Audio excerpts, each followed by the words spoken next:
네, 이번 시간에는 소포클레스의 오이디푸스 왕, 그리고 박지원의 열하일기, 그리고 정약용의 목민침서, 이 세 권의 고전이 어떻게 우리 삶에 무효될 수 있는지, 우리 청년들의 내일을 열어주는 도구가 될 수 있는지, 그것을 알아보는 시간을 가지겠습니다.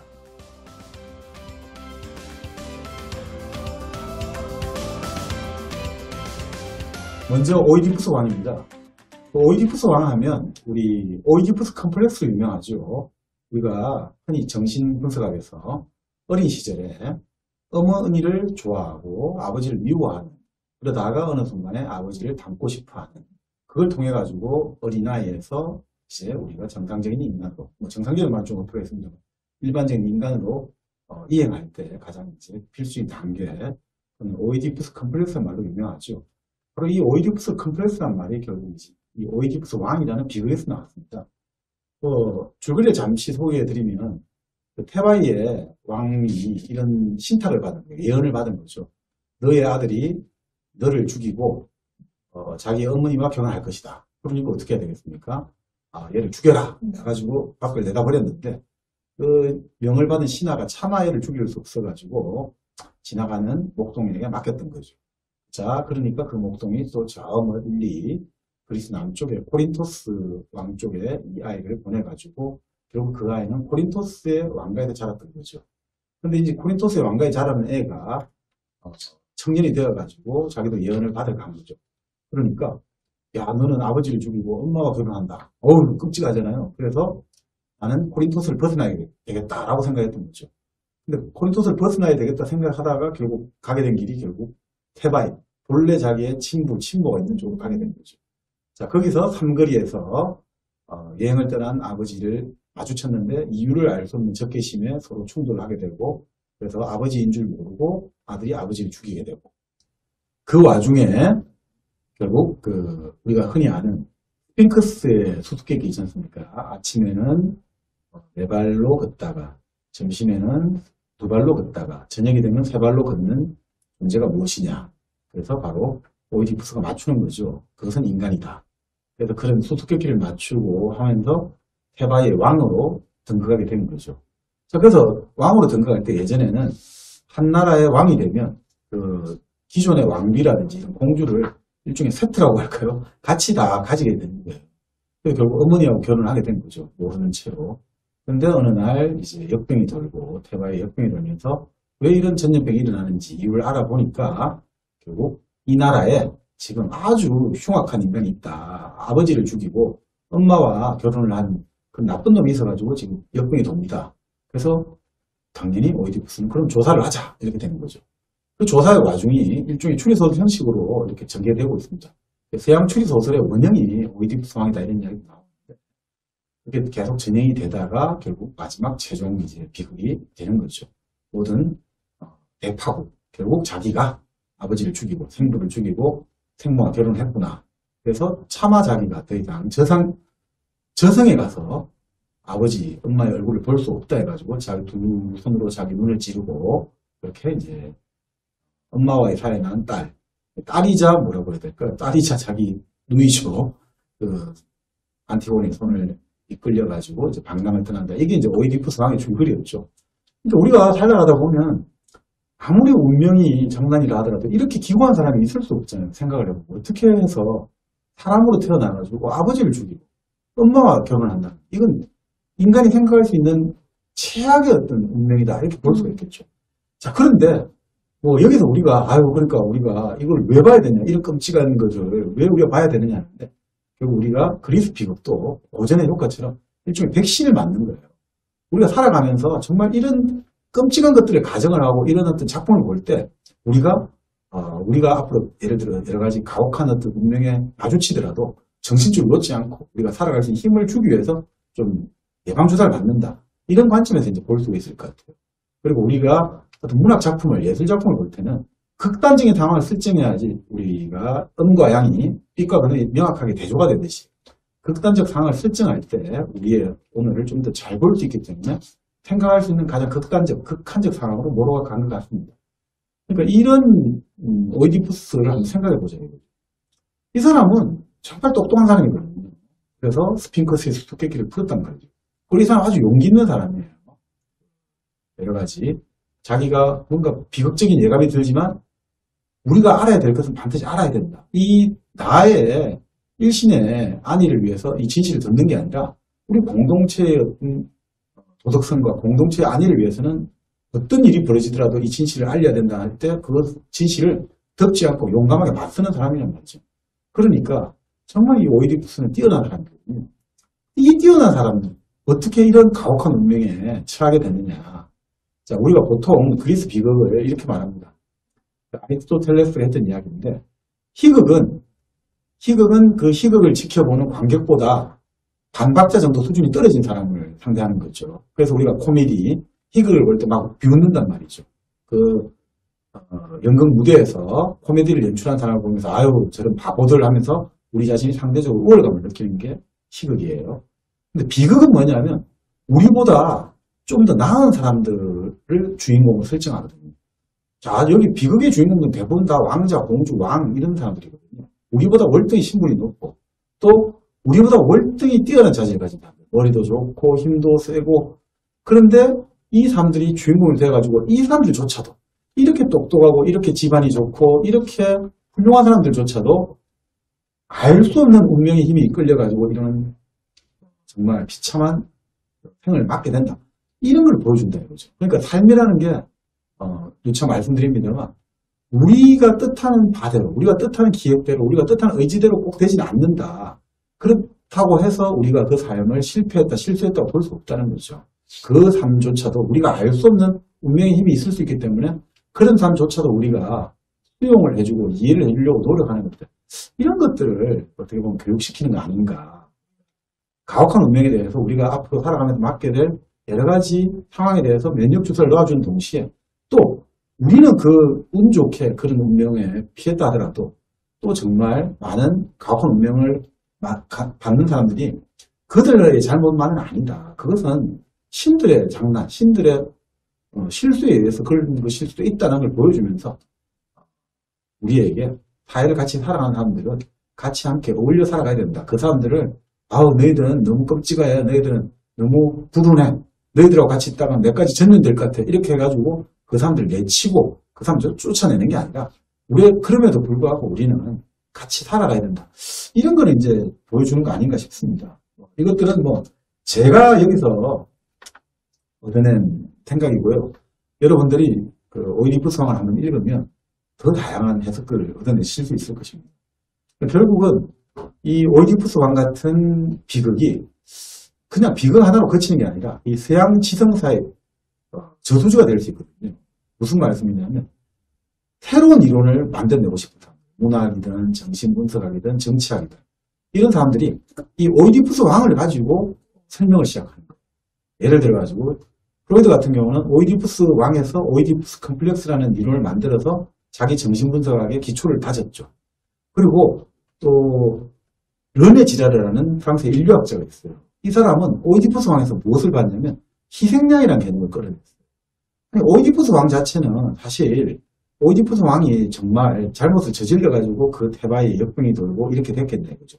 그게 아니라 그 옛날에 하여튼 질병이 돌았다 이거죠. 근데 지금 사람들처럼 뭐 신비경이 있는 것도 아니고 의학이 발전한 것도 아니다 보니까 어떻게 됐느냐. 이럴 때는 누군가 우리 사회에 나쁜 놈이 하나 있어가지고 그 놈이 있기 때문에 우리가 이런 신이 이런 질병을 보낸 거야. 그래서 그 놈만 없애버리면 우리 사회가 안정될 거야. 라고 이제 사람들이 생각하면 마음이 편해지잖아요.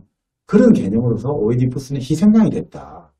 그러니까 예전에는 그런 게 있었거든요. 동생을 막론하고 고대 사회에서 왕이 나름의 어떤 권력을 가져요. 그렇지만 절대 권력은 아니에요.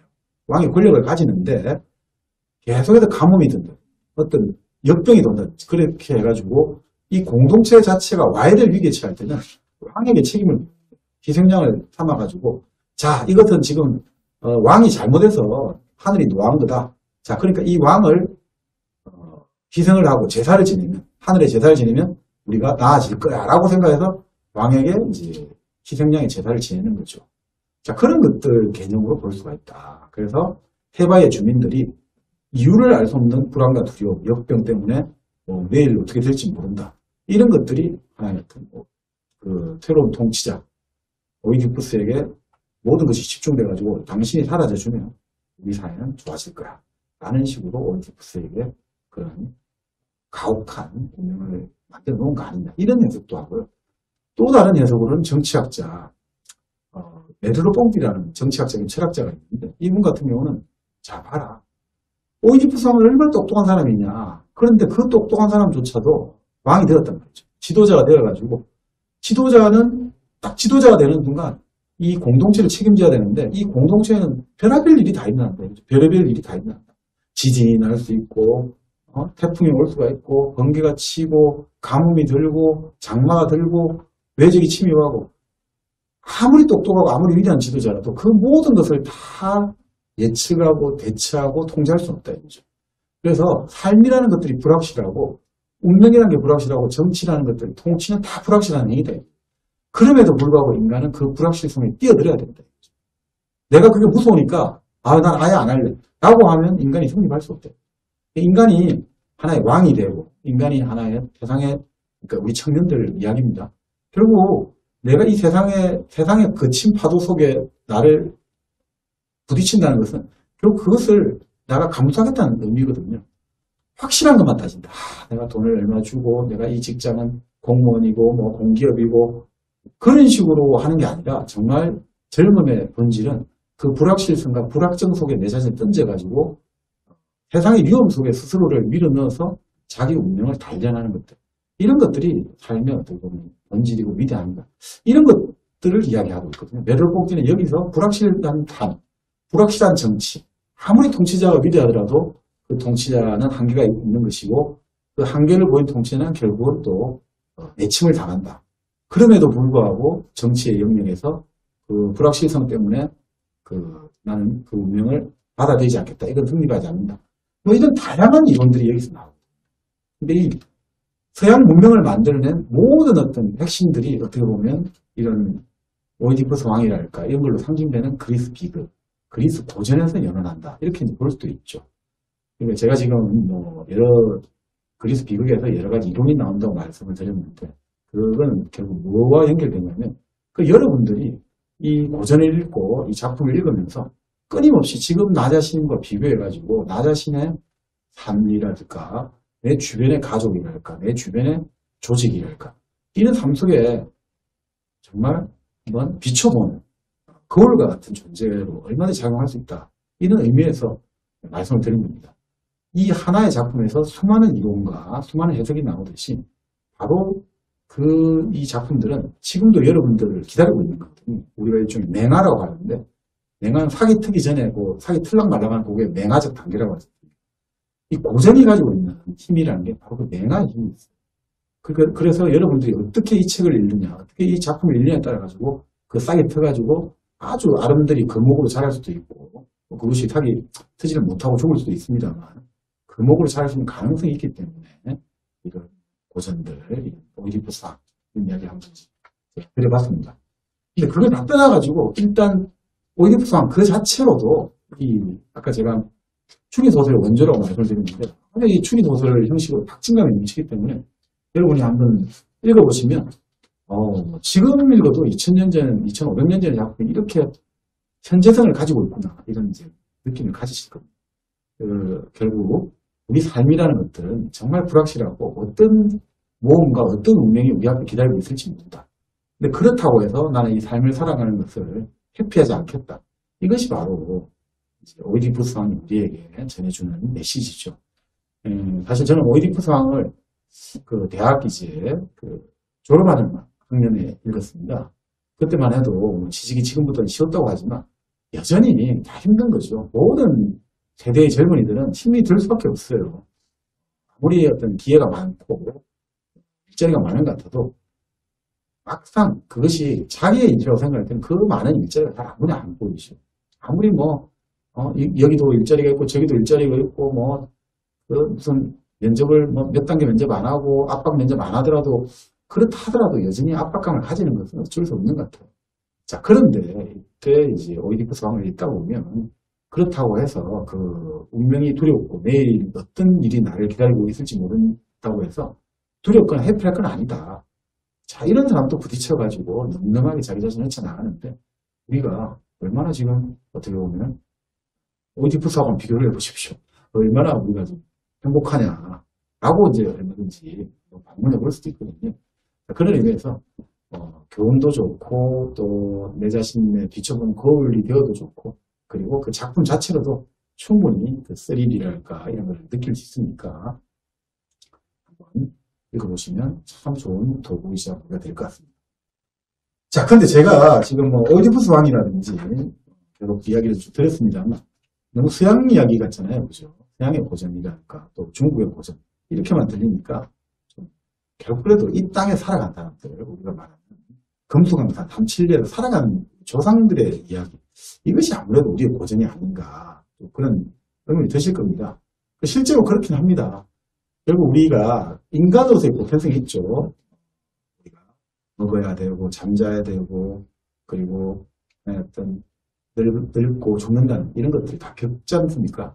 그런데 그런 많은 것들이 또 주어진 어떤 지리적 환경이나 여러 가지 여건에 따라가 달라지잖아요. 그래서 문화가 다양하지 않습니까? 결국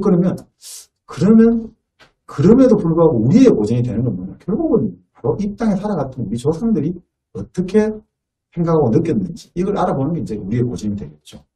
저는 가장 대표적인 고전 하면 결국 뭐 다산정약용의 원민심서나 예남박지원의 열하일기 이 두 권을 꼽고 싶습니다.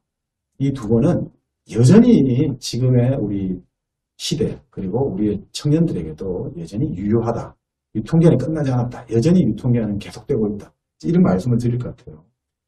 특히나 이 두 분은 어떻게 보면 이 두 분의 삶이 두 분은 다 뭐 일종의 양반 사대부의 자제로 태어나가지고 자신의 혜택받은 분들이죠. 뭐 요즘으로 치면 뭐 상위 한 10% 정도 들어간 분들이니까 행복한 분들이죠. 그렇지만 그분들의 삶이 과연 행복했느냐? 그렇게는 볼 수 없을 것 같습니다. 다산정약 선생 같은 경우는 사실 어릴 때 어머니가 돌아가시고 양어머니가 아주 잘 길러주셨죠. 그 어머니에 대한 길러주신 어머니에 대한 애틋한 정도 많이 표현되고 있습니다만 뭐 어쨌든 그 집안의 형제들도 아주 똑똑하고 어릴 때부터 공부도 열심히 했죠. 자, 그런데 이 집안이 아주 새로운 학문에 열려 있다 보니까 그 당시에 새로운 학문을 서학이라고 불렀죠. 서학이면 요즘 이제 바로 가톨릭, 기독교죠. 가톨릭을 누구보다도 빨리 받아들였죠. 조선에서 가장 빨리 받아들여진 집안이 바로 정약용 집안이죠. 그래서 지금 우리 조선 초기에 선교자들 하는 분들이 대부분 다 정약용 집안과 얽혀져 있습니다. 지금 바로 우리 두물머리라고 하는 양평의 양수리 그쪽 일대가 초기 기독교의 여러 가지 성지가 많이 되어 있는 곳이죠. 그런데 그렇게 이제 서학에 연루되다 보니까 이분이 정말 정조임금의 핵심 브레인이었던 거죠. 정말 정조임금이 너 나랑 한번 개혁해보자 해가지고 정말 딱 서로 궁합이 맞고 이렇게 해서 또 정약용 선생은 워낙 뭐 다재다능한 분 아닙니까? 수원화성에 거중기도 설계하고 언어학, 음악, 문학, 의학 모든 학문을 르네상스 메이저 모든 학문의 조예가 깊은 분이고 정치, 경제, 행정 다 잘하시는 분이니까 정조임금이 이 사람을 키워가지고 정말 조선의 수상으로 말 그대로 조선의 영의정, 영상으로 만들어서 이 나라를 한번 부흥시켜보자 이런 생각을 했는데 정조임금이 1800년에 서거하시고 그리고 그 이후에 정약용 선생 우리가 아시다시피 전남 강진으로 18년간 유배생을 떠나시게 된 거죠. 그러니까 여러분 생각해보세요. 요즘 같은 경우도 자기 집안을 떠나가지고 물들고 낯선 곳에 가서 아무도 없단 말이죠. 거기서 그냥 살아야 되는 거예요. 그걸 뭐 사는 곳이 좋고 이런 것도 아니에요. 귀양 온 사람한테 그 집을 잘 안 내주거든요. 그래서 처음에는 그 인심 좋은 주모죠. 주막의 할머니가 그 방 하나를 내줘가지고 제가 예전에 강진을 가보니까 사의제라고 그 방이 아직 보존되어 있거든요. 거기서 사셨던 거죠. 그러다가 또 정영생 그래도 외가가 아주 갑부 집안이란 말이죠. 바로 강진 옆에 해남에 그 파평윤씨 집안이 윤선도 고산 윤선도 집안이 여기 외가인데 거기가 아주 부유해가지고 결국 기양살이를 옥바라지 하듯이 해준 거예요. 그래서 그 18년간 이분이 얼마나 우라통이 터지겠습니까? 지금 내가 이 경세 재민, 나라를 구하고 백성을 구해야 되는데 지금 귀향을 와가지고 근데 그분은 그것을 허송세월 하지 않았던 거죠. 술을 마시고 맨날 내 인생은 왜 이래 내가 팔자가 기구하다 나는 지금 우리 지금 요즘 치면 내가 청와대에 있고 국회에 있어야 되는 사람인데 내가 지금 이렇게 안 하고 끊임없이 공부를 하신 거죠. 그 공부를 해가지고 우리가 아는 예의당 점수 수백 권을 만들어낸 거예요. 그리고 그 중에서 가장 이제 뛰어난 작품이 바로 목민심서라고 하죠. 목민심서는 요즘으로 치면 지방의 행정관리들의 매뉴얼이에요. 자, 지방에 너희들 이제 백성을 다스리러 간다. 요즘 치면 이제 공무원이 되었다, 공직자가 되었다 칩시다. 그러면 자, 어떤 마음을 가지고 어떻게 이제 부임을 하고 부임할 때는 어떤 절차를 밟아야 되고 어떻게 행장을 꾸려야 되고 그래서 이제 통치를 할 때는 이방 업무, 호방 업무 이렇게 모든 업무를 어떤 식으로 다스려야 되고 이 사람들이 부정부패를 할 때는 어떤 식으로 막아야 되고 모든 것들이 정말 디테일이 우리가 뭐 디테일이 결국 그런 이야기 하지 않습니까? 디테일이 천사왕만을 결정한다고 다 총론은 좋고 원론은 좋지만 강론이 없으면 하나만 하는 이야기잖아요. 근데 이 목민심서가 왜 위대하냐면 강론이 살아 숨쉰단 말이죠. 그러니까 이게 하나의 어떤 고준담론이 아니고 그러니까 공론이 아니에요. 정말 바로 지금 피가 되고 살이 되는 그런 모든 지혜가 다 숨어 있거든요. 이대로만 되었으면 조선은 망하지 않았겠죠. 이대로 지방 관리들이 실천하고 중앙의 관리들이 이대로 실천해가지고 청렴하고 나름 백성을 애민 정신이 있더라면 이 조선의 운명은 달라졌을 겁니다. 그런 아쉬움들이 이제 많이 있습니다만 결국 우리는 참 자랑스러운 게 결국 우리 조상들이 그렇게 허송세월을 하고 무기력하게 산 사람들이 아니라 구체적으로 우리의 문제들 지금 이 백성들은 도탄에 빠져있다 이거죠. 당시 삼정이 물러내가지고 전정, 군정, 항복 요즘으로 치면 세금이 내가 버는 거에 7, 80%가 세금으로 다 나가요. 내가 살 수가 없잖아요. 자, 이럴 때 도둑들을 불러요, 관리들. 이 도둑들을 어떤 식으로 꾸짖고 어떤 식으로 다시는 이런 일을 못하게 해야 될 것인가. 백성들을 어떻게 하면 배불리 먹고 살게 할 것인가. 이런 방법론이 다 들어있거든요. 지금 우리에게 가장 필요한 거죠. 지금 우리가 살아가는 우리 청년들에게 어떤 식으로 청년들의 일자리를 만들어내고 청년들의 꿈을 실현시켜 줄 것인가. 그것들을 높은 곳에 있는 공무원이라든지 국회에 계시는 정치인들이 맨날 허송세월하고 이러지 말고 바로 정약용 선생이 목민심서에서 그 유배된 사람들이 나라에 어떻게 보면 버림을 받아가지고 버림받은 사람조차도 그래도 이 나라를 위해서 이 사람들을 위해서 이렇게 아이디어를 다 짜내가지고 이분은 심지어 그 유배생활 중에 요즘 지금 뇌졸중이죠. 중풍까지 맞았어요. 그래서 중풍을 맞아가 힘든 와중에도 그러니까 앉아가 글쓰기 힘들 때는 어떻게 하느냐 위에다가 이제 우리 발 내리듯이 종이를 올려놓고 긁어 쓰기까지 합니다. 그 정도로 이렇게 애정을 보여줬는데 지금의 어떤 위정자랄까 지금의 정치인들이 정말 이제 보고 배울 점들이 많죠. 자, 그런 의미에서 여전히 우리에게 현재적으로 울림이 주고 있는 게 이제 목민심서다. 저는 이제 이렇게 봅니다. 목민심서 같은 경우는 뭐 내용을 읽어보시면 여러 가지 뭐 재밌는 말들도 많이 나와요. 유머도 치고 딱딱한 그런 책들이 아니라 읽다 보면 어느 순간에 마음이 상쾌해진다는 느낌. 우리가 보통 좋은 책을 읽고 나면 뭐 어렵고 이래가지고 우리가 답답한 지점도 있지만 이해를 하지 못해도 어떻게 보면 이 책을 읽다 보면 상쾌한 기분이 드는 데가 있어요. 설명할 수 없는 그런 기분들 이런 것들이 정약용 선생의 목민심서는 무궁무진하게 차있다. 저는 이제 그런 말씀 드리고 싶어요. 그래서 어떻게 보면 이 목민심서를 남겨가지고 이분 같은 경우 정약용 선생의 18년간의 고난이 결국은 우리 민족에게는 보물이 되었다. 뭐 이런 생각도 듭니다. 한 개인에게는 아주 불행이고 불행스러운 생활이었지만 그것이 우리 민족 그리고 나라에는 그 개인의 고난이 나라의 보물이 되었다. 그런 면에서 보면 참 역설적이다 이런 생각도 좀 들기도 합니다. 여담입니다만 조선 때 여러 가지 선비랄까 여러 지식인들이라 할 수 있겠습니다. 그 운명을 크게 네 가지로 나눌 수 있거든요. 우리 개혁 정책을 실시했던 이제 정암 조광조 선생, 조선 중종 때 훈구파라고 하죠. 아주 높은 벼슬을 가진 사람들이 살인사욕에 눈이 어두웠을 때 아주 깨끗한 선비였던 조광조가 등용이 되어서 개혁 정책을 하다가 근데 문제는 이제 그런 개혁 정책이 기득권층의 이해관계를 부딪히게 되니까 결국은 업무를 꾸며가지고 이 사람이 이제 사약을 받고 죽게 되죠. 근데 이 조광조 선생 같은 경우는 참극이라고 그래요. 그 운명이 아주 참극에 가깝다. 그렇죠. 그 사람 너무 비참한 인생이다. 그렇게 볼 수 있죠. 그러니까 정책을 실시했는데 채 피지도 못하고 본인은 비참한 죽음을 맞았으니까 참극이라고 부르고 또 이제 비극적인 인생이 있어요. 두 번째로 비극적인 인생. 그분 같은 경우는 이제 바로 정영 선생의 외가 쪽 어른이었던 고산윤선도죠. 이 고산윤선도 하면 시조시인으로 유명하죠. 오가도 있고 어부사시사도 있고 유명한데 사실 이분의 인생 자체는 정말 힘든 삶이었거든요.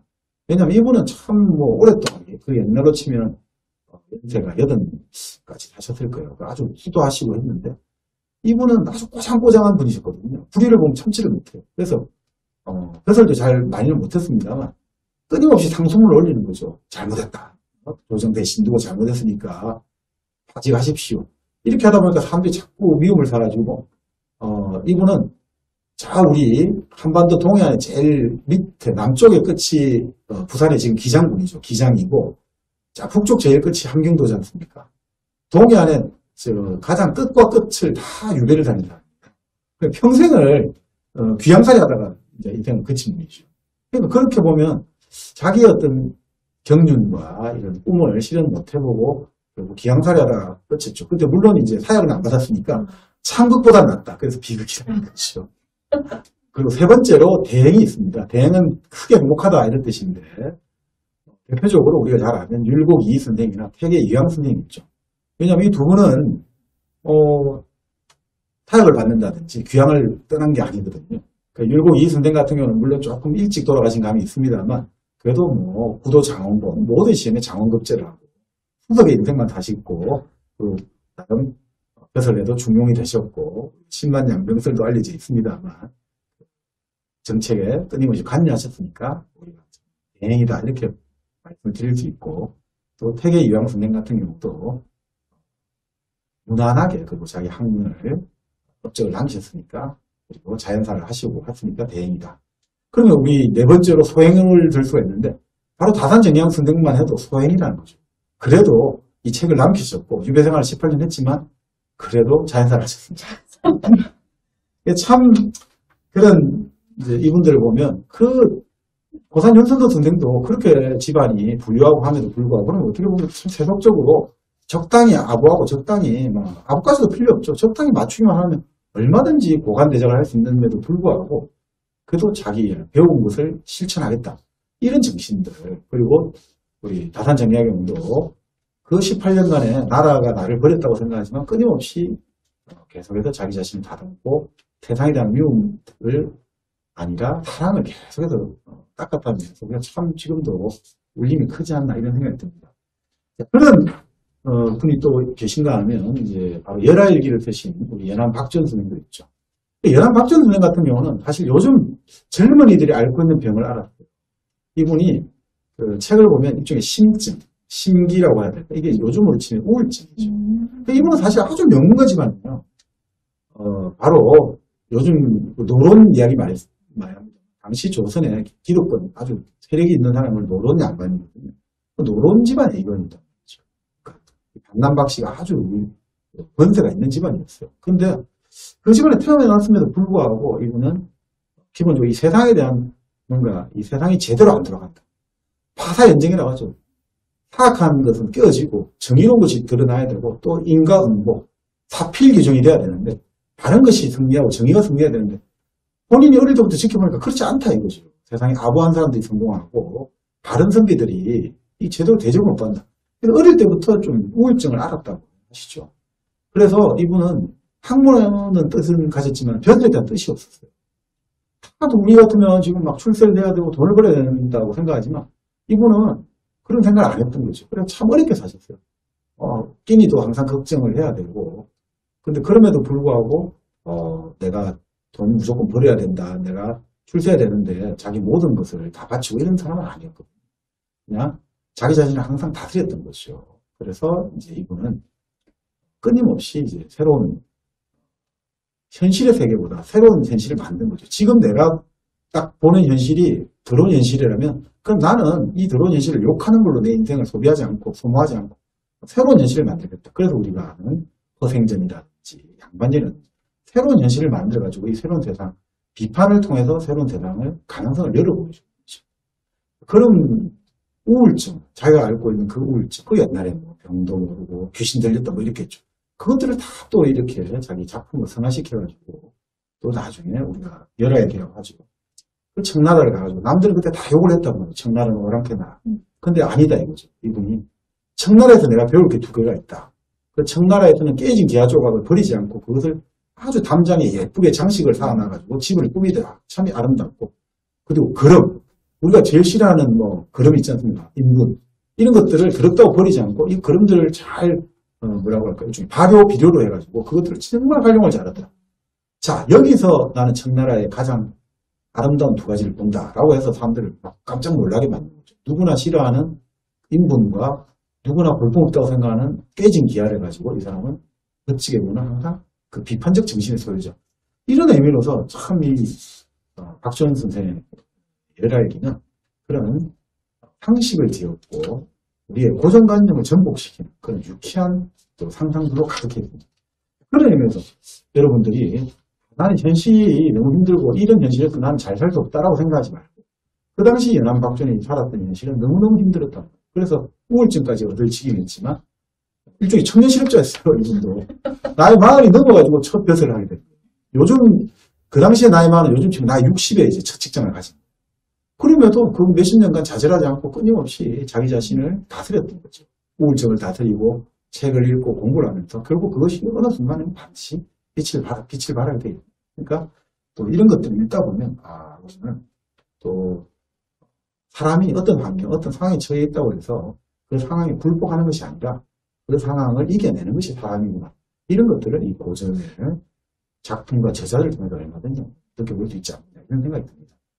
제가 지금 뭐 삶의 도구나 무기로서 이런 세 편의 건너편의 이야기를 들었는데 너무 또 이게 교훈만 주는 거 아니냐 이렇게 생각하실 수 있는데 그런 측면은 아니고 이 고전은 그런 교훈을 넘어서는 더 재미와 흥미와 의미로 가득 차 있습니다.